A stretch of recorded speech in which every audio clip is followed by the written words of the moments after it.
আলোচনার বিষয় হলো কিয়ামতের ভয়াবহতা, জাহান্নামের আযাব। কিয়ামতের ভয়াবহতা সম্পর্কে, কিয়ামত সম্পর্কে আমাদের কিছু জানা উচিত। সূরা আল কারিআহ এটা হলো কিয়ামত। সূরা জিলজাল এটা হলো কিয়ামত। সূরা হাক্কা এটা হলো কিয়ামত। সূরা ইনফিতার কিয়ামত। সূরা ইনশিকাক এটা হলো কিয়ামত। তারপরে আরো অনেক সূরায় সরাসরি নাজিল হয়েছে কিয়ামতের নামে, কিয়ামতকে নিয়ে। রাসূল সাল্লাল্লাহু আলাইহি ওয়াসাল্লামের একজন সাহাবী আল্লাহর নবীকে জিজ্ঞাসা করলেন, মাতা সাআ, কিয়ামত নিয়ে যেহেতু এত আলোচনা হয়, সেই কিয়ামতটা হবে কখন? রাসূল সাল্লাল্লাহু আলাইহি ওয়াসাল্লাম বললেন, ওয়া মাযা আ'দাতা লাহা, কিয়ামত হলে এটা ছোটখাটো কোনো বিষয় নয়, এটা মহাপ্রলয়, মহা ঘটনা, দুর্বিপাক, পিষ্ট করে দেওয়া, ভাঙচুর করা, চৌচির করে দেওয়া, নিশ্চিহ্ন করে দেওয়া, এগুলো হচ্ছে কিয়ামতের অবস্থা। তোমার কি প্রস্তুতি আছে কিয়ামতের জন্য? তিনি বললেন, আন্নী উহিব্বুল্লাহ ওয়া রাসূলাহ, আল্লাহ এবং তার রাসূলকে ভালোবাসি। রাসূল সাল্লাল্লাহু আলাইহি ওয়াসাল্লাম বললেন, যদি এটা হয় তুমি আল্লাহ এবং তার রাসূলকে ভালোবাসো, তাহলে মনে রেখো, আনতা মা'a মান আহবাবতা, তুমিও তার সাথেই থাকবে, তার সাথে কিয়ামত হবে যাকে তুমি ভালোবাসো। ফাকাল আনাস রাদিয়াল্লাহু আনহু বললেন, ফামা ফারিহতু মিন কওল মা ফারিহনা বিকওলি নবী সাল্লাল্লাহু আলাইহি ওয়াসাল্লাম আনতা মা'a মান আহবাবতা, তুমি যাকে ভালোবাসো তার সাথেই তোমার হাসর হবে, এই কথা শুনে আমি যত খুশি হয়েছি, রাসূল সাল্লাল্লাহু আলাইহি ওয়াসাল্লামের অন্য কথা শুনে আমি এত খুশি হই না। অর্থাৎ রাসূলের কথা শুনে আমি যত খুশি হয়েছিলাম, আজকের এই কথায় আমি সবচেয়ে বেশি খুশি হয়েছি, কারণ আমি আল্লাহর নবীকে ভালোবাসি, আবু বকর এবং উমরকে ভালোবাসি। ওয়ালাম আকুন মিথলা আমালিহিম ওয়া আনা আকুনা মাআহুম ফিল জান্নাহ, আমি তাদেরকে ভালোবাসি আর আমি রাসূলের সাথে আবু বকর উমরের সাথে জান্নাতে থাকবো শুধু তাকে ভালোবাসার কারণে। সাহাবীরা এক কথা বললে অনেকটাই বুঝে যেতেন যে আমাদের প্রস্তুতি কতটুকু, তা হলো আল্লাহ এবং তার রাসূলকে ভালোবাসা। তার মানে কিয়ামতের প্রস্তুতি নিতে হয়। শুধু কিয়ামত কিয়ামত আলোচনা শুনবেন, এতে আপনার কোনো ফায়দা হবে না যতক্ষণ পর্যন্ত আপনি কিয়ামতের জন্য, আখিরাতের জন্য প্রস্তুতি গ্রহণ না করবেন। আলী ইবনে আবি তালিব রাদিয়াল্লাহু তাআলা আনহুকে জিজ্ঞাসা করা হয়েছিল, মা তাকওয়া, তাকওয়া বা আল্লাহ ভীতি কাকে বলে? তিনি বলেছিলেন, আল খাউফু মিনাল জালিল ওয়াল আমালু বিত তানজিল ওয়াল ইসতিমতাউ বিল কলিল ওয়াল ইসতিদাদু লিয়াউমির রহিম। তাকওয়া হলো মহান আল্লাহর মহত্বকে, ক্ষমতাকে ভয় করা। তাকওয়া হলো আল্লাহর নাযিলকৃত বিষয়ের উপরে আমল করা এবং অল্পে তুষ্ট থাকা, যা আছে সেটার উপরে সন্তুষ্ট থাকা। ওয়াল ইসতিদাদু লিয়াউমির রহিম, কিয়ামতের প্রস্তুতি গ্রহণ করা। আমাদের দুনিয়াতে সবকিছু চললেও কিয়ামতের প্রস্তুতি আমরা সবাই গ্রহণ করতে পারি না। আল্লাহ রাব্বুল আলামিন বলেন ওয়া কদারুল্লাহ হাক্কা কদরিহি والأرض جميعا قبضته يوم القيامة والسماوات مطويات بيمينه سبحانه وتعالى عما يشركون ونفخ في الصور فصعق من في السماوات ومن في الأرض إلا من شاء الله ثم نفخ فيه أخرى فإذا هم قيام ينظرون ترى الله মর্যাদা দেয় না যেমন মর্যাদা দেওয়ার তেমন দেয় নাই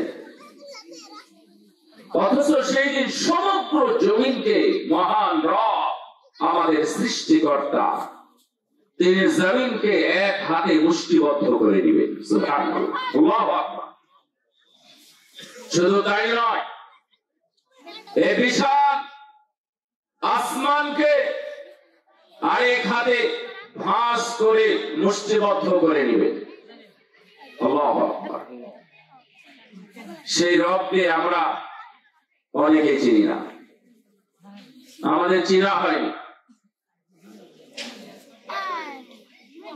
والسماوات مطويات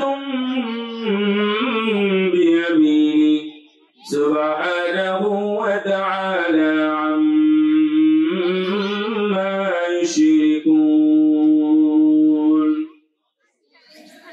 মহান আল্লাহ পুত পবিত্র বর্ণনা করি তিনি মহান সুউচ্চ এবং আমরা সেই পবিত্রতা বর্ণনা করি যা কাফের এবং মুশরিক বেঈমানেরা আল্লাহর সাথে শরীক করে থাকে আল্লাহ ছাড়া অন্য কাউকে মাবুদ বানিয়ে নেয় আল্লাহ ছাড়া কোনো কবরের পূজা করা শুরু করে আল্লাহ ছাড়া কোনো পীরের দরবারে সিজদা দেওয়া শুরু করে আমরা সেখান থেকে অনেক দূরে এবং আমরা মুক্ত আলহামদুলিল্লাহ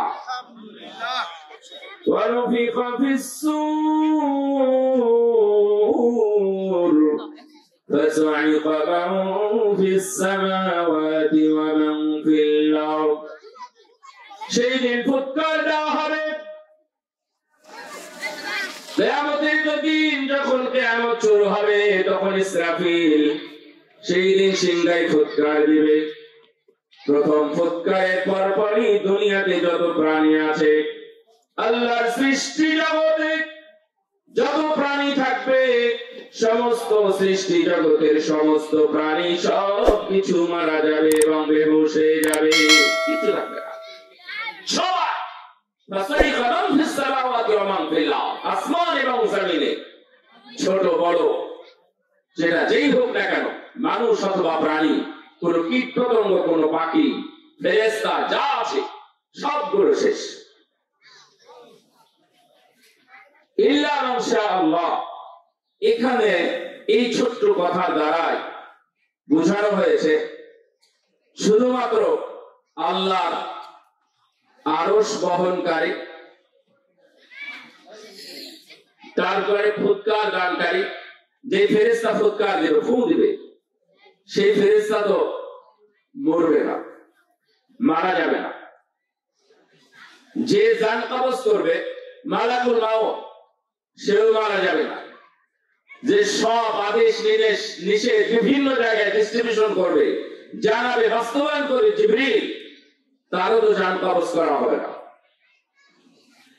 এই ইল্লা মান শা আল্লাহ তবে আল্লাহ যাদেরকে চান তারা ছাড়া তারা বলতে এরা এই সকল ফেরেশতা আল্লাহ রাব্বুল আলামিন এদেরকে বেহুশ করবেন না বা মারবেন না কিয়ামতের ময়দান কি যে এক বিভীষিকাময় ভয়ঙ্কর হবে আমরা কিয়ামতের মাঠে এখনো যাইনি একটু পরে কিছুক্ষণ পরে এটা লম্বা ঘটনা ফেরেশতারা কেউ মারা যাবে জিবরিল মারা যাবে মালাকুল মাউত মারা যাবে এবং সমস্ত ফেরেশতা আরশ বহনকারী সহ সমস্ত ফেরেশতা মারা যাবে কেউ কেউ বলেছেন এই মর্মে যে বর্ণনাগুলো আছে সেই বর্ণনাগুলো অধিকাংশই জয়ীফ, এগুলো ঠিক নয়। আল্লাহ রাব্বুল আলামিন কিভাবে তাদেরকে মারবেন, মৃত্যুর স্বাদ গ্রহণ করাবেন, এটা আল্লাহ রাব্বুল আলামিন জানেন। এর বিস্তারিত বর্ণনা তাফসীরে হাদিসে কোথাও নাই, বা রাসূল সাল্লাল্লাহু আলাইহি ওয়াসাল্লামও বলেন নাই। তবে এটা সত্য কথা, কুল্লু শাইইন হালিকুন ইল্লা ওয়াজহা, দুনিয়াতে যা কিছু আছে সবগুলোই ধ্বংস হবে, শুধুমাত্র মহান রব, তার পবিত্র মুখমণ্ডল অবয়ব, সেটাই শুধু অবশিষ্ট থাকবে, আর কিছুই থাকবে না। কুল্লু মান আলাইহা ফান, কুল্লু মান আলাইহা ফান, ওয়া ইয়াবকা ওয়াজহু রাব্বিকা যুল জালালি ওয়াল ইকরাম। এই আসমানের নিচে, জমিনের উপরে যা কিছু আছে সবগুলোই ধ্বংস হবে, সব ফানা হয়ে যাবে, ধ্বংস হয়ে যাবে, নিশ্চিহ্ন হয়ে যাবে, কোনো কিছুই বাকি থাকবে না। শুধুমাত্র ফায়াবকা ওয়াজহু রাব্বিকা যুল জালালি ওয়াল ইকরাম, শুধুমাত্র আমাদের রব, মহান রবের মুখমণ্ডল, তার চেহারা মোবারক অবশিষ্ট থাকবে, কিচ্ছু থাকবে না। যে জালালি ওয়াল ইকরাম, যে মহান সম্মানের অধিপতি, শুধুমাত্র তিনি থাকবেন। এখন ثم نفخ فيه أخرى فإذا هم قيام ينظرون। আমার তো দুইটা বিষয়, একটা হলো কিয়ামত এবং জাহান্নাম। এইভাবে আগালে আমরা পারবো না। আবার ফু দেওয়া হবে, ফু দেওয়ার পরে এবার পৃথিবীতে যা কিছু ছিল সবাই তো লাশ এবং মৃত। এরপরে আবার শুরু হবে নতুন আরেকটি ফুৎকার দেওয়া হবে। ফু দেওয়ার সঙ্গে সঙ্গে এই যে আমাদের মাথা উকুন অথবা পিঁপড়া যেমন হয়, এইভাবে সমস্ত প্রাণীকুল, মানুষ সহ জিন, গরু, ছাগল, হাঁস, মুরগি, যাই বলেন না কেন, দুনিয়াতে যত প্রাণী আছে সব প্রাণী আবার জীবিত হবে। কবর থেকে, মাটির নিচ থেকে পড়ে সবাই উঠবে, উঠে দৌড়াতে থাকবে আমাদের এই দিক থেকে পশ্চিম প্রাণী, পশ্চিম প্রাণে দৌড়াতে থাকবে, উঠেই দৌড়াবে, উঠে দেখবে যে আমার পিছনে আগুন, আগুন দিয়ে তাদের সবাইকে এক জায়গায় জমা করা হবে। এইখান থেকে চলে যাবে একবারে মক্কা মদিনার কাছে, মক্কায় তা হলো আরাফার ময়দান, দামেশ, সিরিয়া, এই যে অঞ্চল বাইতুল মুকাদ্দাস, এইসব সহ বিশাল ময়দান হবে কিয়ামতের মাঠ। ওয়াইদাল আরদু মুদ্দাত, সেই দিনে জমিনকে টেনে লম্বা করা হবে। সুবহানাল্লাহ, সুবহানাল্লাহ। এই জমিনকে লম্বা করা হবে, চারিদিকে শুধু আগুন দেখবে, আর মানুষ বলবে আহা এটাই কিয়ামতের ময়দান, আহারে কি হবে, কি হবে, আমার কি হবে, ইয়া নাফসি ইয়া নাফসি ইয়া নাফসি, এগুলোই বলতে থাকবে। কেউ ডান হাতে আমলনামা পাবে, কেউ বাম হাতে আমলনামা পাবে। যারা ডান হাতে আমলনামা পাবে তারা হবে ইনশাআল্লাহ জান্নাতি, তাদের হিসাব সহজ হবে। আর যারা বাম হাতে আমলনামা পাবে তাদের জন্য ভয়ঙ্কর অবস্থা হবে কিয়ামতের মাঠ। فأما من أوتي كتابه بشماله فيقول يا ليتني لم أوت كتابيا। যখনই বাম হাতে আমলনামা পাবে তখন অপরাধীরা বলবে আহারে যদি আমলনামা না পেতাম সেটাই তো ভালো ছিল।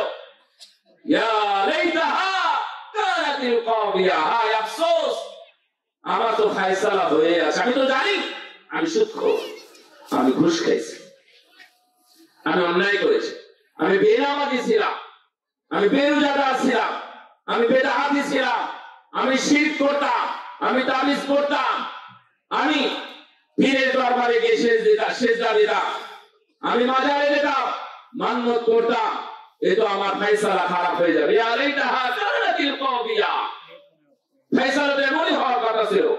মা গুনা আন্নি মালিয়া, আমার অনেক টাকা পয়সা আছে, সেই টাকা দিয়ে আমি কোনো কাজ করার চেষ্টা করব, তৎক্ষণাৎ রেজাল্ট পেয়ে যাবে, তার টাকা দিয়ে কোনো কাজ হয় না, কিছু হয় না। তখন বলবে কে রে, এত টাকা আমার, এই টাকা দিয়ে কোনো কাজে লাগলো না। যখন দেখবে সূর্য তার মাথার উপরে, সুবহানাল্লাহ, আল্লাহু আকবার, ওয়ালিয়াযু বিল্লাহ। কিয়ামতের মালিক ইয়াউমিদ্দিন, কিয়ামতের দিনে একচ্ছত্র মালিক আল্লাহ সেই দিন বলবেন, আনাল জাব্বার আনাল মুতাকাব্বির, কোথায় প্রতাপশালী শাসকরা? আমি আজকে একচ্ছত্র মালিক। কার কত বাহাদুরি আছে, কার কত টাকা পয়সার শক্তি আছে, কার বেশি শক্তি আছে, কার বড়বাড়ি আছে, কার হাতের শক্তি আছে? আসো অহংকারীরা, বাচ্চারা, রাজারা কোথায়? আজকে আমি মালিক, আমার কোনো কথা ছাড়া কোনো কথাই চলবে না, আমার অনুমতি ছাড়া কোনো শব্দ পর্যন্ত করতে পারবে না, কোনো কথা নেই। সবার হিসাব নেওয়ার জন্য সেই দিন প্রস্তুত করা হবে, সবাই প্রস্তুতি নিবে আর ভাববে, আহারে কি হবে আমার, কি হবে আমার, কে কি করবে, আমার কি হবে?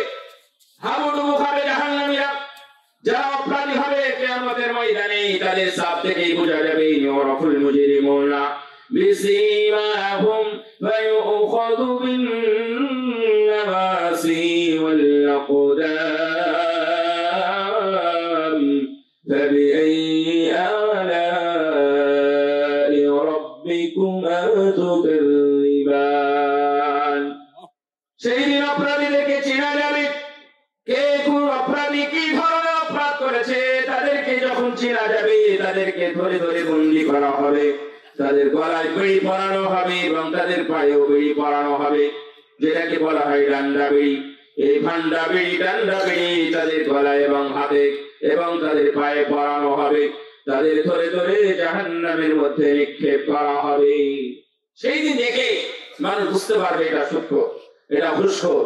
কারণ এটা আল্লাহ বলেছেন, যারা সুদখোর তারা পাগল হবে, যারা বেঈমান এবং যারা মুনাফিকি করতো, চুগলখড়ি করতো, তাদের মুখের চেহারাগুলো পাগল হবে। পাগল যাদের গরু ছাগল এবং মাল দিয়ে তাদেরকে শাস্তি দেওয়া হবে কিয়ামতের ময়দানে, এরা হলো যাকাতের অস্বীকারী।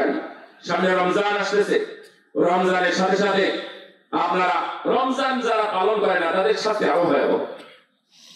যারা যাকাতে ফাঁকি দিয়েছে তাদের শাস্তি কিয়ামতের মাঠেই হবে, একই ভয়াবহ। দুইটা শাস্তি কিয়ামতের মাঠে হবে। সবাই বিপদেই থাকবে, শাস্তির মধ্যেই থাকবে, কেউ আরামে থাকবে না। কিন্তু যারা যাকাতের ফাঁকি দিয়েছে এবং জুলুম করেছে, আয়না ঘর সহ বন্দুকের গুলি ঠেকিয়ে এবং জঙ্গি সাজিয়ে যাদের উপর জুলুম করা হয়েছে, যারা করেছে তাদেরকেও কিয়ামতের ময়দানে শাস্তি দেওয়া হবে, সব অপরাধীদেরকে দেওয়া হবে না। এই দুই প্রকার শাস্তি কিয়ামতের মাঠেই হবে। কিয়ামতের মাঠ খুব ভয়াবহ হবে। কিয়ামতের মাঠ থেকে যারা কবর ছিল কষ্টে, তারা মনে করবে কিয়ামত কিয়ামত কিয়ামত কখন হবে। কিয়ামতের মাঠে ওঠার সঙ্গে সঙ্গে বলবে, হায় হায় রে, কবরে ছিলাম তাই তো ভালো ছিলাম, এখন তো আমাদেরকে জাহান্নামের মধ্যে ঢোকাবে। জাহান্নামের তাপ আর জাহান্নামের কিছু শাস্তি কবরে দেওয়া হতো, এটাই তো ভালো ছিল। এখন তো সেই শাস্তির মূল জায়গার মধ্যে আপনাকে খেজুরের গাছ থেকে কাটা নিয়ে এসে আপনাকে ফুটানো হয়। যদি কিছুক্ষণ পরে ফায়সালা করা হয়, না এইভাবে হবে না, একবারে খেজুর গাছের উপরে ওকে ফেলে দেয়। গরম পানি এসে আপনার মাথায় ঢালা আর গরম পানির মধ্যে ছেড়ে দেওয়া, তফাৎ আছে না? সেই জাহান্নামের ভয়াবহ আগুনে বা ফেলে দেওয়া হবে, তাহলে তো মহাবিপদ। এই বলে তারা গলা ফাটা জোরে জোরে চিৎকার করতে থাকবে আর বলবে, ওয়ালাউ তারা إذ وقفوا على النار فقالوا يا ليتنا نرد ولا نكذب بآيات ربنا ونكون من المؤمنين بل بدا لهم ما كانوا يخفون من قبل ولو ردوا لعادوا لما وإنهم لكاذبون। আল্লাহ রাব্বুল আলামিন বলছেন, কিনারায় দাঁড়িয়ে দাঁড়িয়ে বলবে, আল্লাহ আমাদেরকে এখানে দিও না, আমরা আবার দুনিয়াতে যাই, ভালো আমল করি, মুমিনদেরকে বন্ধুত্ব স্থাপন করি মুমিনদের সাথে, ওদেরকে নিয়ে আসে, ওরা সুপারিশ করবে আল্লাহ জাহান্নামে দিও না। আল্লাহ বলবে কি, আমি জানি তোরা কি করবি, আগেও তোদের সুযোগ দেওয়া হয়েছিল, গ্রহণ করিস না, সুতরাং এখনো যদি আবার সুযোগ দেওয়া হয় কি করবি সেটা আমার জানা আছে। আল্লাহ রাব্বুল আলামিন তাদের সুযোগও দিবেন না, তাদেরকে জাহান্নামের মধ্যেই নিক্ষেপ করবেন। জাহান্নাম ভয়াবহ। কিয়ামতের মাঠে যারা বাম হাতে আমলনামা পাবে তারা লুকাবে, আর তারা আগের কথা স্মরণ করবে, স্মরণ করে দেখবে যে না, এখানে পার পাওয়ার কোনো বুদ্ধি নাই। তখন ওরা যুক্তি পরামর্শ করে বলবে, চ আমরা এবার চলে যাই এখান থেকে, এখানে আমাদের থাকা যাবে না। আল্লাহ রাব্বুল আলামিন বলবেন, ইয়া মা'শারাল জিন্নি ওয়াল ইনসি ইসতাতা'তুম আন তানফুযু মিন আকতারিস সামাওয়াতি ওয়াল আরদ ফানফুযু লা তানফুযুনা ইল্লা বিসুলতান ফাবিআইয়ি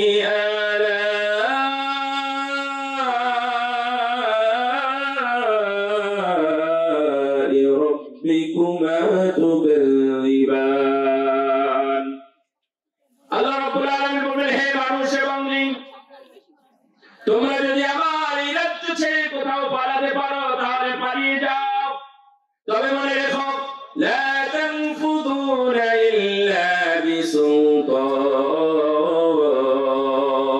তোমরা যেখানেই যাও না কেন সেটা আমারই রাজত্ব। আল্লাহ রাজত্ব ছেড়ে আমরা কোথাও পালাতে পারবো? কোথাও না, ইল্লা বিসুলতান। তো মহান আল্লাহ চাইলে সেটা ভিন্ন জিনিস, কিন্তু আল্লাহ রাব্বুল আলামিন এমনটা চাইবে কোনো দলিল নাই। তার মানে এই জমিনেই থাকতে হবে, কিয়ামতের মাঠেই থাকতে হবে, কিয়ামতের মাঠ ছেড়ে পালানোর কোনো বুদ্ধি নাই। যেমনি পালাবে তখন আল্লাহ বলবেন, খুদু, এই ফেরেশতা ওদেরকে ধর, ফাগুল্লু, তাদেরকে বেড়ি পড়া, সুম্মা জাহিম সাল্লু, তাদেরকে 70 গজ শিকল দ্বারা বাঁধ, বেঁধে বেঁধে জাহান্নামের মধ্যে তাদেরকে নিক্ষেপ কর। ইযা রাআতুহুম মিন মাকানিন বাঈদিন সামিউ লাহা তাগায়্যুজান ওয়া যাফীরা ওয়া ইযা উলকু মিনহা মাকানান দায়ীকান মুকাররানিনা দাউ হুনালিকা সুবুরা। আল্লাহ বলছেন কিয়ামতের দিন, যেই দিন জাহান্নাম নিয়ে আসা হবে, কিয়ামতের মাঠে একটা ভয়ানক একটা অবস্থা হবে, সেটা হলো জাহান্নামকে কিয়ামতের মাঠে নিয়ে আসা হবে। মানুষ আরো ভয় পেয়ে যাবে, মানুষ আরো ভয় পাবে, তখন বলবে চ আমরা এখান থেকে পালাই। তো আল্লাহ সূরা হাক্কার মধ্যে বললেন যে ওদেরকে ধরে শিকল দিয়ে বেঁধে জাহান্নামে দেওয়া হবে। আর সূরা ফুরকানের 22 এবং 23 নম্বর আয়াত, 12-13 নম্বর আয়াতে এখানে বললেন ওদেরকে বাঁধা হবে না, শুধু 3-4 জাহান্নামে গিয়ে বাঁধা হবে। কিয়ামতের মাঠে মেঘ বেঁধে জাহান্নামের কূপের মধ্যে নিক্ষেপ করা হবে। ভাই আমার একটু খেয়াল করেন তো, জাহান্নামের গভীরতা হলো অনেক বেশি। আমি হয়তো সবগুলো বলে শেষ করতে পারবো না, কিন্তু বলতে থাকবো, অনেক বেশি গভীর হবে। একটা গভীরতা যদি আপনি দেখেন, ধরে নেন 1 কিলোমিটার গভীর যদি হয়, তাহলে আপনাকে ছেড়ে দেওয়া হবে। 1 কিলোমিটার দূরে গিয়ে আপনি পড়বেন নিচে, সেখানে আপনি কতক্ষণ থাকতে পারবেন? কতদিন থাকবেন? কতক্ষণই বা বেঁচে থাকবেন? একবারে শ্বাস প্রশ্বাস বন্ধ হয়ে যাবে, অক্সিজেন আউট হয়ে যাবে, আপনার মন চাইবে যে আমি এখন মারা যাই। সেই দিন তারা মৃত্যু কামনা করবে। আল্লাহ বলছেন লা তাদউল ইয়াওমা সুবুরা ওয়াহিদা ওয়াদউ সুবুরান কাসীরা। একবার কেন, 1000 বার মৃত্যু চাইলেও আর মৃত্যু হবে না জাহান্নামের মধ্যে। তার মানে অক্সিজেন না থাকলে যদি নিঃশ্বাস নিতে না পারে মারা যেতে হবে, কিন্তু মানুষ তো মরবে না। কষ্টের পরিমাণটা একটু অনুভব করতে পারবেন যে আমি মারাও যাব না, নিঃশ্বাসও নিতে পারবো না। এটা কি ভয়াবহ কারবা। সুড়ঙ্গ পথ, আয়না ঘর, এগুলো যদি আপনার মধ্যে আপনাকে ঢুকানো হয় জেনে শুনে, আপনাকে প্রতিদিন যদি সরকারি দামি স্কেলে বেতনও দেওয়া হয়, প্রতিদিন আপনার 1 মাস মানে আপনার বেতন পরিশোধ করা হবে, হয়তো সুস্থ কোনো মানুষই সেই আয়নার ঘরের ভয়াবহ বিভীষিকাময় অবস্থার মধ্যে তারা থাকতে রাজি হবে না। রাজি হবে? তাহলে জাহান্নামে কেমনে থাকবে এই মানুষ? আমরা কি প্রতিনিয়ত মরণকে ভয়, মরণ থেকে বাঁচা, মরণের অধ্যায় থেকে ট্রিটমেন্ট, হাসপাতাল, লাইফ সাপোর্ট, আইসিইউ, ইউসিইউ ইত্যাদি নিয়ে আমরা আছি। কিন্তু একবারও আমাদের মনে হয় না এগুলো দুনিয়ার সবকিছু দিয়েও আমাকে কেউ ঠেকাতে পারবে না, কেউ দুনিয়াতে রাখতে পারবে না। তবে দুনিয়ার সবাইকে চেষ্টা করতে হবে না, কেবল আমি একাই যদি চেষ্টা করি তাহলে আমরা জাহান্নাম থেকে বাঁচতে পারবো। পারবো না? বলেন তো পারবেন ইনশাআল্লাহ? আল্লাহ তুমি আমাদের সবাইকে জাহান্নাম থেকে মুক্ত করো, আমিন। কিয়ামতের ময়দান ভয়াবহ হবে। এই ভয়াবহ কিয়ামতের দিনে আল্লাহ যেন আমাদেরকে অপমানিত না করে, আমিন। রব্বানা ইন্নানা সামি'না মুনাদিয়ান ইউনাদি লিল-ঈমানি আন আমিনু বিরাব্বিকুম ফাআমান্না রব্বানা ফাগফির লানা যুনুবানা ওয়া কাফির আন্না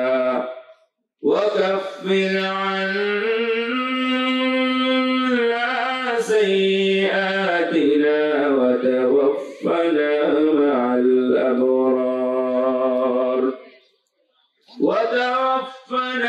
مع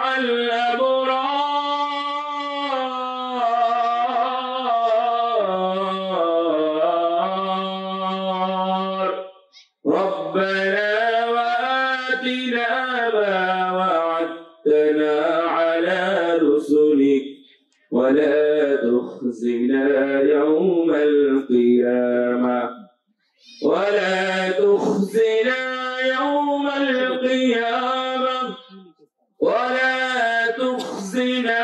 يوم القيامة إنك لا تخلف الميعاد।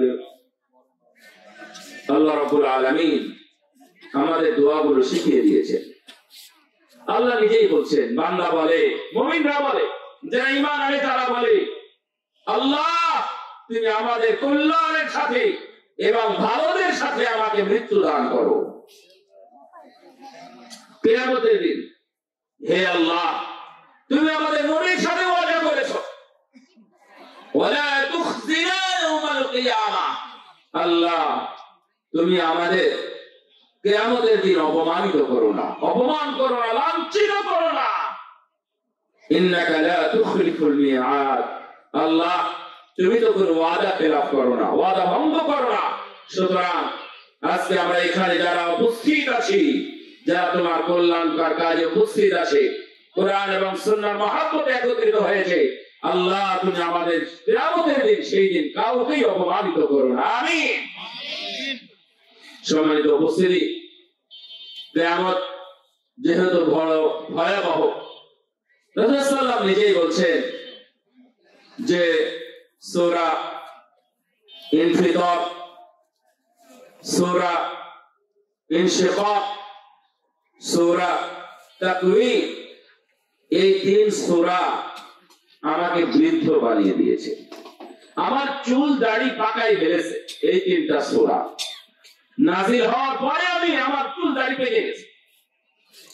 যদিও এই সূরাটি মক্কায় নাজিল, আল্লাহ নবীর চুল দাড়ি পেকেছে মদিনায়। উদ্দেশ্য হলো এই 3টা সূরায় আমাকে পেরেশানির মধ্যে ফেলে দিয়েছে। এই 3টা সূরা আমাকে বৃদ্ধ বানিয়ে দিয়েছে। কিয়ামত এত ভয়াবহ হবে। একদিন শেখ সৌদ বিন ইব্রাহিম আশ-শুরাইম, আপনারা যারা যারা আসতেছেন সুশৃঙ্খল সুন্দরভাবে আপনাদের জায়গা আসনগুলো গ্রহণ করুন। ইনশাআল্লাহ আমাদের সময় মতো আজান হবে এবং সালাত এখানেই হবে, এই জন্য আপনাদের কোনো চিন্তা নেই। আল্লাহ রাব্বুল আলামিন আমাদের সুশৃঙ্খল সুচারুরূপে বসার তৌফিক দান করুন, আমিন। সম্মানিত উপস্থিতি, সূরা ইদাস সামাউ ফাতারাত ওয়া ইদাল কাওয়াকিবু ইনতাসারাত ওয়া ইদাল বিহারু ফুজ্জিরাত ওয়া ইদাল কুবুরু বুথিরাত আলিমাত নাফসুম মা قدمت وأخرت يا أيها الإنسان ما غرك بربك الكريم إذا السماء انشقت وأذنت لربها وحقت وإذا الأرض مدت وألقت ما فيها وتخلت। সব সূরাগুলো এভাবে নাযিল হয়েছে। সূরা তাকওয়ির, সূরা ইনফিতার, সূরা ইনশিকাক এভাবে নাযিল হয়েছে। সুতরাং যদি কারো মন চায় কিয়ামত সম্পর্কে, কিয়ামতের ভয়াবহ সম্পর্কে যদি কেউ জানতে চায়, তাহলে তারা যেন এই 3টা সূরা পড়ে। আমার নবী এই 3টা সূরার কথাই বিশেষভাবে বলেছেন। ইদাশ শামসু কুবিরাত, স্মরণ করো সেই সময়ের কথা যখন সূর্য আলোহীন হয়ে যাবে, সূর্য আলো থাকবে না। ওয়াইদান নুজুমু কাদারাত, এবং যখন এই নক্ষত্রগুলো ভেঙে চুরমার হয়ে একে একে পড়তে থাকবে। আল্লাহু আকবার, কি হবে সেই দিন? ওয়াইদাল জিবালু সুইরাত, সেই দিন যেদিন কিয়ামত হবে, বাজি ফুৎকার দেওয়ার পরে যত পাহাড়গুলো আছে, পাহাড়গুলো ধূলিকণার মতো উঠতে থাকবে। বিশাল বড় বড় পাহাড়, এই পাহাড়গুলো খালি চোখে দেখা যাবে না, সব তুলো ধোঁয়ার মতো হয়ে যাবে, কিচ্ছু থাকবে না। ওয়াইদাল জিবালু সুইরাত ওয়াইদাল ইশারু হুত্তিরাত, যখন গর্ভবতী উট অথবা মা গর্ভবতী উটেরা তাদের পশুগুলোকে গর্ভ ডেলিভারি করে দিবে, তারা জানতেও পারবে না। ওয়াইদাল রুহুশু হুশিরাত, এইভাবে অনুরূপভাবে যারা বন্য পশু তারা একদিকে জমা হতে থাকবে। কি হয়েছে, কি ব্যাপার, কি হলো, কি হচ্ছে? মহাপ্রলয়, বিশাল ঘটনা, বিকট শব্দ, শব্দে সবাই শেষ হয়ে যাবে। আবার কিছুক্ষণ পরে তারা উঠতে থাকবে, একে একে উঠতে উঠতে তারা সবাই কিয়ামতের ময়দান, হাশরের ময়দানে গিয়ে তারা হাজির হতে থাকবে। সবাই বলবে ইয়া নাফসি ইয়া নাফসি। কিয়ামতের ময়দানে আল্লাহর সামনে কেউ কথা বলতে চাইবে না। সবাই লক্ষ বিলিয়ন বিলিয়ন হাজারো মিলিয়ন মানুষ সেই দিন কিয়ামতের ময়দানে হাজির থাকবে। সবাই বলবে কি হবে, কি হচ্ছে? হিসাবের দিতে হিসাব হয় না কেন? কেউ বলবে না হিসাবের কথা। মানুষ দল ধরে চলে যাবে।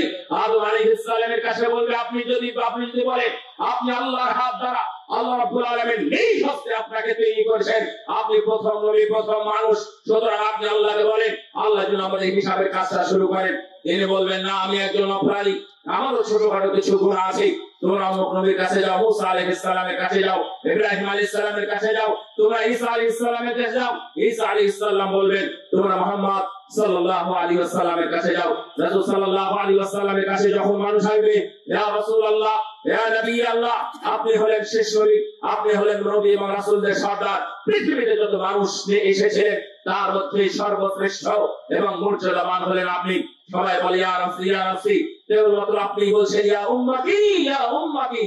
পুরো মাঠ ময়দানে সবাই বলবে ইয়া নাফসি, ইয়া নাফসি। নবী এবং রাসূল সহ শুধুমাত্র আমার নবী মুহাম্মদ সাল্লাল্লাহু আলাইহি ওয়াসাল্লাম বলবেন ইয়া উম্মতি, ইয়া উম্মতি। সুতরাং আপনি আমাদের জন্য কিছু করুন যে হিসাবটা শুরু হয়ে যায়। রাসূল সাল্লাল্লাহু আলাইহি ওয়াসাল্লাম আল্লাহর দরবারে সিজদায় পড়ে যাবেন। সিজদায় পড়ে গিয়ে তিনি কান্নাকাটি করবেন। আল্লাহ রাব্বুল আলামিন যতদিন চাইবেন ততদিন পর্যন্ত তিনি সিজদায় পড়ে আল্লাহকে স্মরণ করবেন, কান্নাকাটি করবেন, হাওমাও করে কান্নাকাটি করে উম্মতের জন্য কিছু বলবেন। আল্লাহ রাব্বুল আলামিন বলবেন ইরফা ইয়া মুহাম্মদ, ইরফা ইরফা ইয়া মুহাম্মদ, ইরফা রাসাক, ইশফা তুশাফা। আপনি মাথা উঠান, মাথা উঠে আপনি আমাকে কিছু বলেন, আপনার কথা গ্রহণযোগ্য হবে। এখনই আমরা হিসাব শুরু করে দেব। আল্লাহ রাব্বুল আলামিনের এই কথা শুনে আমার নবী তখন মাথা উঠাবেন। সুবহানাল্লাহ। এটা হলো শুরু। আপনারা রাসূল সাল্লাল্লাহু আলাইহি ওয়াসাল্লামের উপরে দরুদ পেশ করবেন, দরুদ পড়বেন বেশি বেশি। আজকে শুক্রবার চলে গেল, চলে গেছে আজকে। আগামী শুক্রবার যখন আসবে সবসময় পড়বেন, তারপরও জুমাবারে বেশি পড়ার চেষ্টা করবেন। রাসূল সাল্লাল্লাহু আলাইহি ওয়াসাল্লামের এটা আদেশই ছিল, তোমরা আমার উপর শুক্রবারে জুমাবারে বেশি বেশি করে দরুদ পেশ করো। করেন ইনশাআল্লাহ। আল্লাহুম্মা সাল্লি আলা মুহাম্মদ, আল্লাহুম্মা বারিক আলা মুহাম্মদ ওয়া সাল্লাল্লাহু আলাইহি ওয়াসাল্লাম। বলে তো সবাই সাল্লাল্লাহু আলাইহি ওয়াসাল্লাম। বাস এটা আমাদের ডিউটি, আমাদের নাজাতের জন্য, আমাদের শাফাআতের জন্য এটা দরকার। কিয়ামতের মাঠ এইভাবেই শুরু হবে, শেষ হতে অনেক দেরি। শেষ হবে যাদের ফয়সালা হওয়া তারা হবে। রাসূল সাল্লাল্লাহু আলাইহি ওয়াসাল্লাম বলেন ৭০,০০০ মানুষকে বিনা হিসাবে সেই দিন জান্নাতে ঘোষণা করা হবে। সুবহানাল্লাহ। দোয়া করেন আল্লাহর কাছে, আল্লাহ আমাকে তুমি ৭০,০০০ এর মধ্যে একজন রাখিও। দোয়া করলেন ইনশাআল্লাহ আল্লাহ যেন আমাদের তার মধ্যে একজন রাখেন। আমিন। শুধু তাই নয়, রাসূল সাল্লাল্লাহু আলাইহি ওয়াসাল্লাম বলেন, এটাও সহিহ হাদিস। আমি এটা মনে করতাম মনে হয় কঠিন। আমরা এখন একটা বিষয় আলোচনা করতেছি, সব বিষয় একদিন আলোচনা হয় না। রাসূল সাল্লাল্লাহু আলাইহি ওয়াসাল্লাম বললেন এই ৭০,০০০-এর একজনের সাথে মানে ৭০,০০০-এর প্রতি একজনের সাথে ৭০,০০০ এই উম্মতে মুহাম্মাদের মধ্যে থেকে জান্নাতি হয়ে যাবে। সুবহানাল্লাহ। তাহলে আশা করছি জান্নাতি হবে, হিন্দুরা পাবে। হ্যাঁ, যারা শিরক করেছে এটা আপনারা অকপটে আপনারা স্বীকার করেন, কিন্তু শিরক তো ছাড়েন না। অন্তত শেষ পর্যন্ত একটা সুযোগ থাকে। কিয়ামতের ময়দানে রাসূল সাল্লাল্লাহু আলাইহি ওয়াসাল্লামের সুপারিশ, কিয়ামতের ময়দানে মহান আল্লাহর বিশেষ দয়া, কিয়ামতের ময়দানে ফয়সালার পরে বিশেষ নেককার নবী রাসূল, সালেহীন, শুহাদা, হুফাজ, হাফেজ, উলামা এই সকল জান্নাতীদের দ্বারাও আল্লাহ অনেক সুপারিশ গ্রহণ করবেন। যদি আপনার মধ্যে শিরক থাকে তাহলে সেই সুযোগটাও তো পাবেন না। এই জন্য যে কোনো মূল্যে শিরক ত্যাগ করতে হবে। শিরক ত্যাগ না করলে কিয়ামতের দিনে আমার আপনার মূল্য খুব কমে যাবে। ভাইরা কি হবে আমরা জানি না, খুব খারাপ হবে। সম্মানিত উপস্থিতি, আমরা জাহান্নামের কিছু ভয়াবহতা জেনে আসি। জাহান্নামে যাওয়ার জন্য নাকি জাহান্নাম থেকে বাঁচার জন্য? বাঁচার জন্য। যে আলোচনাগুলো হবে এখন আপনারা একটু খেয়াল করবেন, কোন এক কারণেই তারা জাহান্নামী হবে, এমনিতে হবে না। ইল্লাল্লাযীনা কাযযাবু বিআয়াতিনা إنا سوف نصليهم نارا كلما نضجت جلودهم بدلناهم جلودا غيرها ليذوقوا العذاب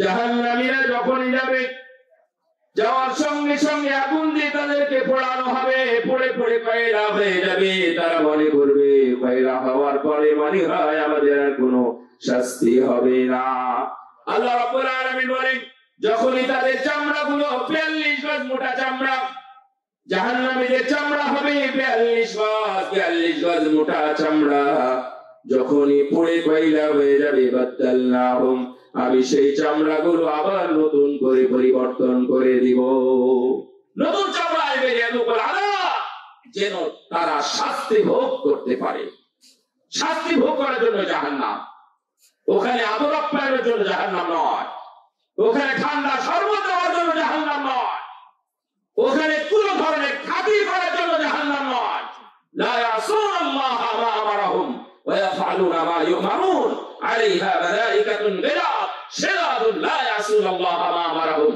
এমন ফেরেশতা নিয়োগ করা হবে ওরা আল্লাহর আদেশকে এক বিন্দু পরিমাণ লঙ্ঘন করবে না এবং তাদেরকে যেইভাবে নির্দেশ করা হয়েছে ওইভাবেই তাদেরকে মারতে থাকবে ওইভাবেই শাস্তি দিতে থাকবে রাসূল সাল্লাল্লাহু আলাইহি ওয়াসাল্লাম বলেন الذي يسلب رأسه بالحجر ফেরেশতারা ওই দুইজন ফেরেশতা যারা নিয়ে জাহান্নাম এবং জান্নাত পরিদর্শন করেছিল স্বপ্নের মধ্যে সেই ফেরেশতা দুইজনকে জিজ্ঞাসা করলেন ইয়া রাসূল ফেরেশতা আল্লাহর নবী জিজ্ঞাসা করলেন ফেরেশতাদের ও ফেরেশতা তোমরা কি জানো আমার একজন মানুষকে দেখলাম পাথর দিয়ে মেরে তার মাথা চূর্ণ করে দিচ্ছে আবার পাথরটা পড়ে যাচ্ছে ঘুরতে গিয়ে এসে দেখে মাথাটা আবার ভালো হয়ে গেছে আবার পাথর দিয়ে মেরে চূর্ণ করে দিচ্ছে সেই বুখারী হাদিস রাসূল সাল্লাল্লাহু আলাইহি ওয়াসাল্লাম জিজ্ঞাসা করলেন এরা কারা আল্লাহর নবী যখন বললেন তখন জবাব দিল আল্লাযী ইসলাহু রাসূহু বিল হাজারি ফায়াখুযু ফাইন্নাহু ইয়াখুযু বিল কুরআন ফায়ারফাউহু ওয়া ইয়ানামু আনিস সালাতিল মাকতুবা এরা হলো আপনার উম্মতের ওই সকল লোক যারা কুরআন ধরেছিল কুরআনের মানা ছিল কুরআনের দাসী ছিল কুরআনের সবকিছু ছিল কুরআনকে মহব্বত করত কিন্তু হঠাৎ তাদের স্বার্থের কারণে তাদের ব্যক্তির কারণে দুনিয়ার পূজার কারণে দুনিয়ার কারণে কুরআনকে আবার ত্যাগ করেছে আর যখন সালাতের সময় হতো সালাতের সময় ইকামতের সময় আযানের সময় তারা তাদের নিজ নিজ বিছানায় শুয়ে থাকতো ঘুমিয়ে থাকতো আপনার উম্মতের তাদেরকে এইভাবে শাস্তি দেওয়া হয় নাউযুবিল্লাহ ভাইরা আমরা চাইলে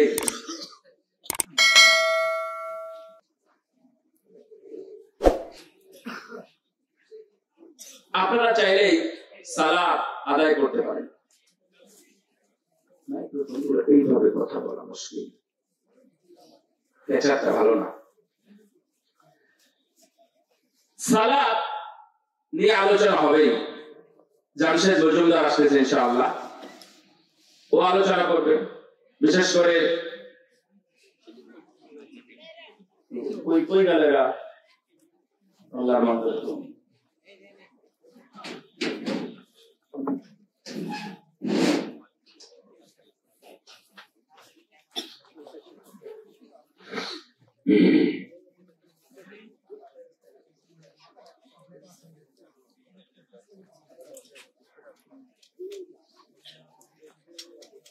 যাই হোক যারা মুসল্লি আছেন তারা একটু সাবধান থাকবেন যারা মুসল্লি নাই তারা বেশি সাবধান থাকবেন মুসল্লিদের জন্য যারা 4 ওয়াক্ত সালাত আদায় করে 1 ওয়াক্ত ঘুমায় তাদের জন্য যদি এটা শাস্তি হয় তাহলে মনে রাখবেন 5 ডবল বেশি তাদের শাস্তি হবে যারা নামাজি নয় সালাত আদায় করে না 5 ওয়াক্ত সালাতেই খোঁজ রাখে না এরা কাফের 1 ওয়াক্ত না পড়লে যদি কাফের হয় তাহলে 5 ওয়াক্ত না পড়লে আবার কেমন মুসলমান থাকে 1 ওয়াক্ত পড়লে 1 ওয়াক্ত না পড়লে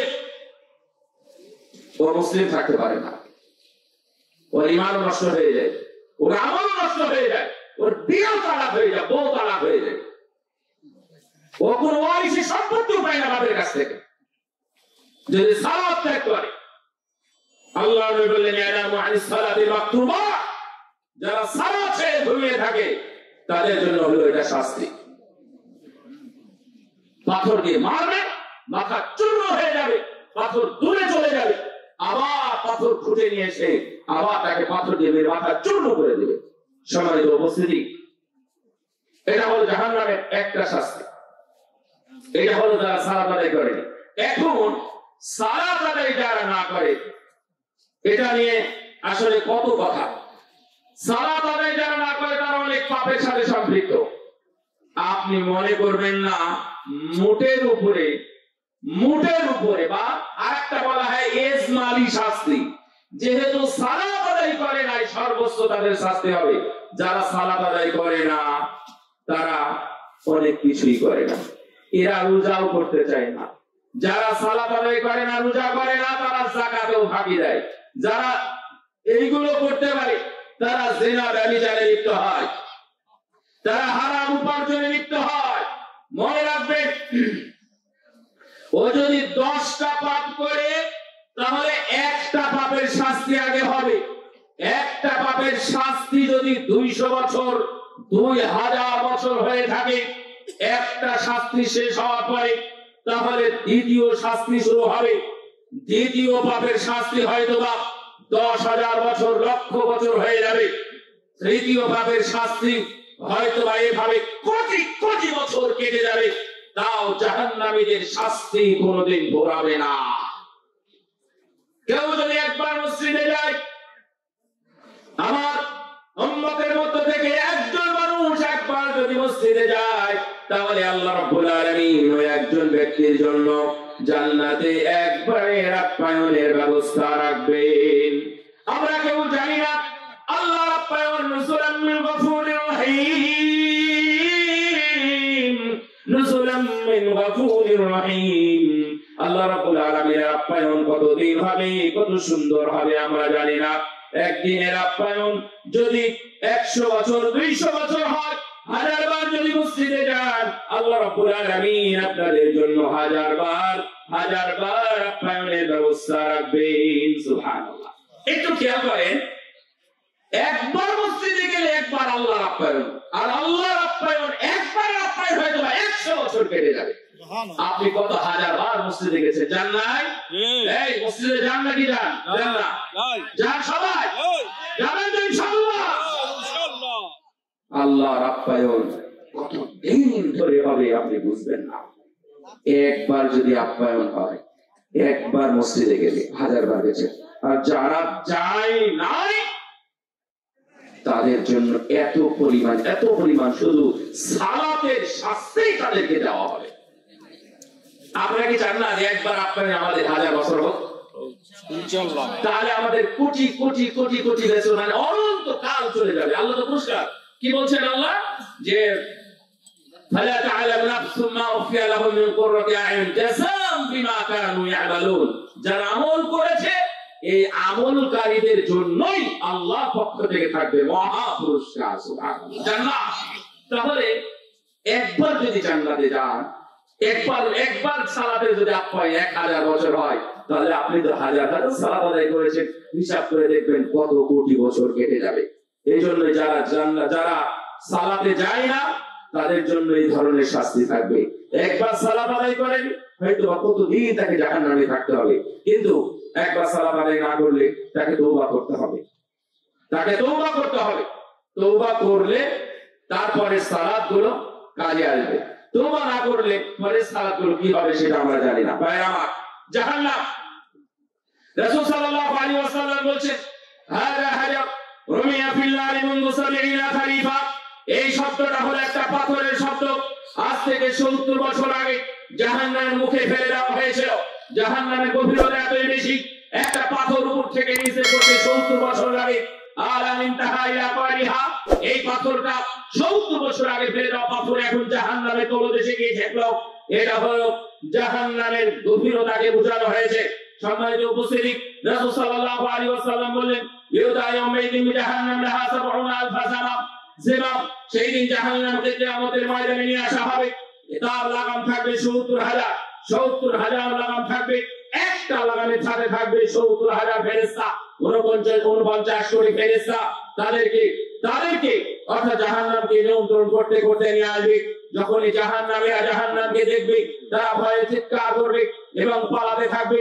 আল্লাহ রাব্বুল আলামিন তাদের ব্যাপারে বলছেন, তাদেরকে লোহা শিকল দিয়ে বেঁধে জাহান্নামে তাদেরকে নিক্ষেপ করা হবে এবং তাদেরকে বেঁধে বেঁধে কূপের মধ্যে নিক্ষেপ করা হবে।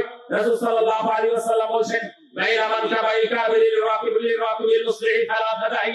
জাহান্নামীদের একজনের ঘাড়ের এক পাশ থেকে আর এক পাশের সীমানা হবে 450 কিলোমিটার।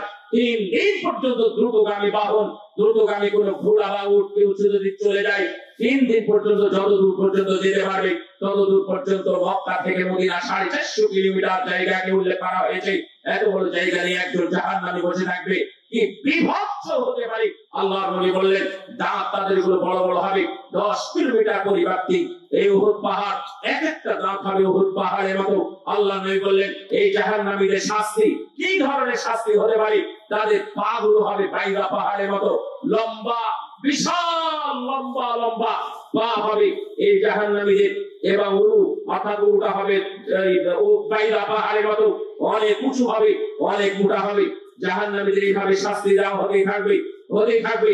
তাদের সামনের দিক থেকে আগুন, পিছনের দিক থেকে আগুন, ডানে এবং বামে সব দিক থেকে আগুন, উপরে এবং নিচে সব জায়গায় আগুন।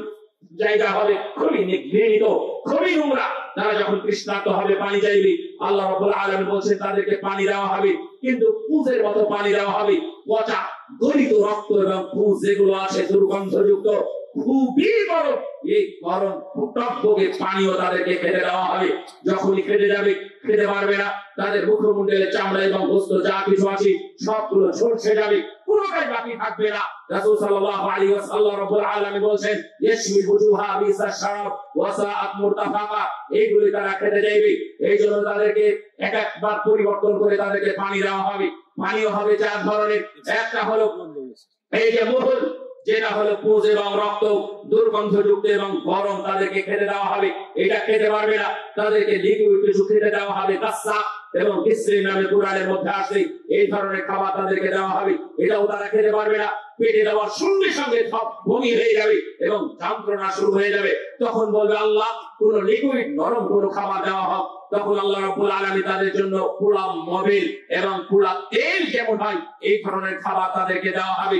তাকল ইল হামিম খুদুহু ফা'দিলুহু ইলা সাওয়াইল জাহিম। আল্লাহ রাব্বুল আলামিন বলবেন, পোড়া মবিলের মতো এবং পোড়া তেলের মতো খাবার পানীয় তাদেরকে দেওয়া হবে। এটাও তারা খেতে পারবে না।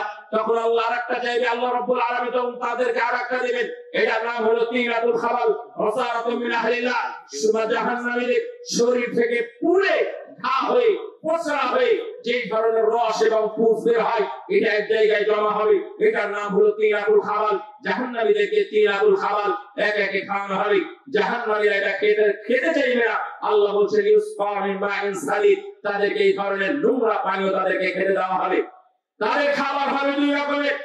এক, জাতুন গাছের খাবার অথবা জাতুন গাছ অথবা ফল তাদেরকে খেতে দেওয়া হবে। যখন তাদেরকে লিকুইড খাবার দেওয়া হবে, তখন তারা বলবে, আল্লাহ এই লিকুইড খাবার খেয়ে আমাদের ভিতরে যা কিছু ছিল সবকিছু তো বেরিয়ে গেল। আমাদের নাই ঘড়ি তো এখানে সামনে আছে, সামনে তাদের ভিতরে ঘোরাঘুরি করতে থাকবে এবং ধ্যান ভাঙ্গায় যেমন ওইভাবে নাই ঘড়ি সামনে রেখে মানুষ এইভাবে ঘুরতে থাকবে। এটাই জাহান্নামীদের শাস্তি হবে। তাই এবং দেখা যাবে ওই যে নারী ঘরের মধ্যে বড় বড় পোকামাকড় এবং হিংস্র প্রাণীগুলো তার মধ্যে অবস্থান করবে। যখন আবার বলবে, আল্লাহ এই লিকুইড খাবার আমরা চাই না, আমাদের কোন শক্ত খাবার দেওয়া হোক। আল্লাহ রাব্বুল আলামিন তখন তাদেরকে শক্ত খাবার জাতুন গাছ এবং জাতুন গাছের ফল তাদেরকে দেওয়া হবে। যখনই তারা খাবে, খাওয়ার সঙ্গে সঙ্গে তাদের গলায় বেঁধে যাবে, গলায় বাঁধবে, তারা কিচ্ছু করতে পারবে না। আবার তাদের মুখ টুক সব বন্ধ হয়ে যাবে। আবার বলবে, আল্লাহ তুমি আমাদের কোন লিকুইড খাবার দাও। তখন তাদের গলিল হামিম দেওয়া হবে। তার মানে পোড়া মবিল জাতীয়, তার জাতীয় এই ধরনের খাবার যখন দেওয়া হবে, এই ভিতরে কাঁটা সহ যা কিছু ছিল সবগুলো পায়খানা রাস্তা দিয়ে বেরিয়ে যাবে। নাউযুবিল্লাহি মিন যালিক। সম্মানিত উপস্থিতি, আমার দিনী ভাইরা, আল্লাহ রাব্বুল আলামিন আমাদেরকে যেন এই ধরনের জাহান্নামের ভয়াবহতা থেকে বাঁচার তৌফিক দান করেন। কিয়ামতের ভয়াবহ অবস্থা থেকে আল্লাহ রাব্বুল আলামিন আমাদেরকে হেফাজত করেন। আমিন। সম্মানিত উপস্থিতি, আমাদের আলেম ওলামা এবং যারা আলোচক ছিলেন মোটামুটি সবাই চলে এসেছে। আপনারা যারা বাহিরে আছেন এখন শুধু আপনাদের প্রয়োজন আল্লাহ রাব্বুল আলামিন আমাদেরকে তৌফিক দান করে। আল্লাহ তুমি আমাদের সবাইকে জাহান্নামের আগুন থেকে রক্ষা করো। আল্লাহ তুমি আমাদের সবাইকে জাহান্নামের ভয়াবহ আযাব থেকে তুমি রক্ষা করো। আল্লাহ তুমি আমাদেরকে মৃত্যু বিমানের উপর মৃত্যুবরণ করার তৌফিক দান করো। আল্লাহ তুমি আমাদের বিশাল সুমহান তোমার সুপ্রশস্ত একমাত্র মালিকানা জান্নাত, এই মালিকানা জান্নাতে তুমি আমাদের জান্নাতের মালিক বানাও এবং জান্নাতের সদস্য হিসেবে কবুল করে নাও। আমিন। ওয়া আখিরু দাওয়ানা আলহামদুলিল্লাহি রাব্বিল আলামিন। আকুলু ওয়া আসমাউন ওয়া সাল্লাল্লাহু আলা মুহাম্মদ ওয়া আলা আলিহি ওয়া সাহবিহি আজমাইন। ওয়াসসালামু আলাইকুম ওয়া রাহমাতুল্লাহি ওয়া